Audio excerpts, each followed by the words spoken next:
Hi, this is Ralph Wilson with Web Marketing Today. I'm here today with Andy Beal at PubCon in Las Vegas, and we've been chatting a little bit about the area of monitoring your competitors.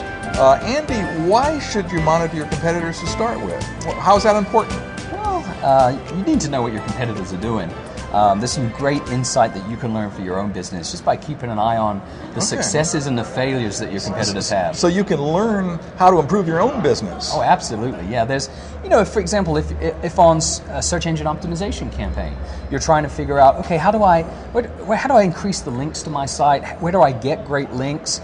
Go take a look at where your competitors are getting links to for their site, and you're going to get a feel for, okay, maybe I need to get links from there as well. Okay. So how do you monitor your competitors? There's lots of different ways to monitor. One of the things I personally recommend is to use different search engines that are going to track whether it's web pages or blog posts, things of that nature. Technorati is a fantastic resource. Technorati.com will let you go there and type in the name of your competitor, and it will show you everything across social media, blogs, video, podcasts that mention your competitor. And then the great thing is they provide a little RSS feed for that search query.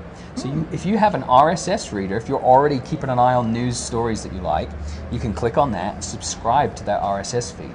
So that'll take care of social media, which I think for a lot of internet marketers, particularly the older ones, they just aren't aware of social media that much, but a lot of conversations are taking place there about brands and companies and maybe your company.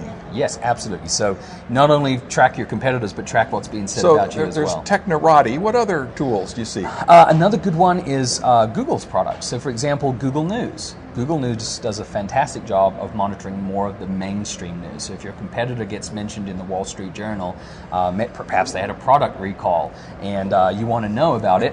And so if you go to Google News and again type in the name of your competitor, it will show you all of the news that Google News has found, which tends to skew towards mainstream media, which could be newspapers, magazines. And again, subscribe to the RSS feed. And now whenever there's a main story written about your competitor, you can look at it and go, okay, what was the impact of this story? If your competitor's having a hard time with one of their products, evaluate your own products. Are you potentially going to have the same conflict?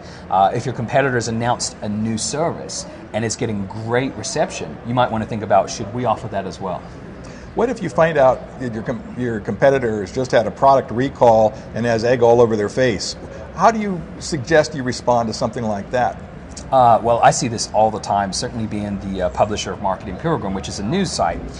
We get a lot of people that will contact us where if, let's say, for example, Google comes under fire because of one of their services in China and all of the filtering or something like that, we'll get other companies contact us and say, hey, we noticed that you were talking about Google.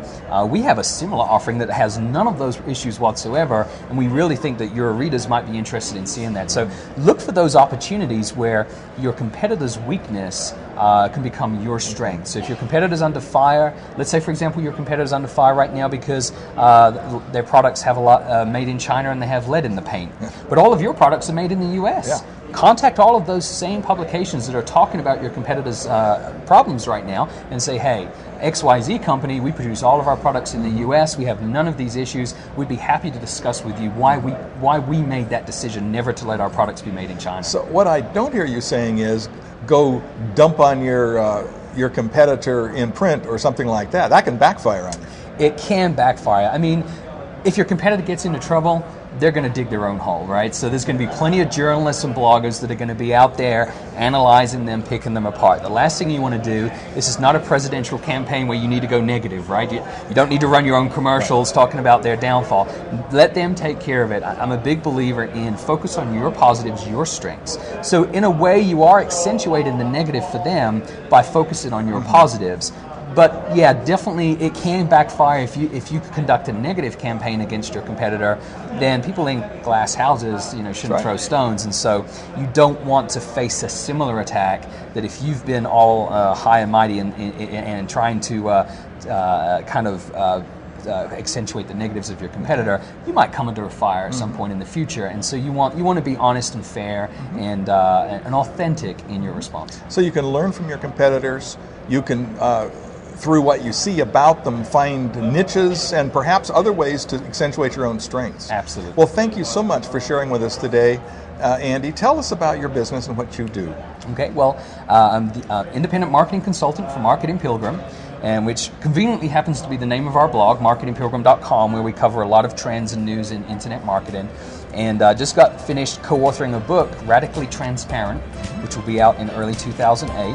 And in that book, we talk about monitoring your reputation and monitoring your competitor's reputation, as well as building your own reputation online. Well, thanks so much for sharing with us today. My pleasure. This is Ralph Wilson with Web Marketing Today.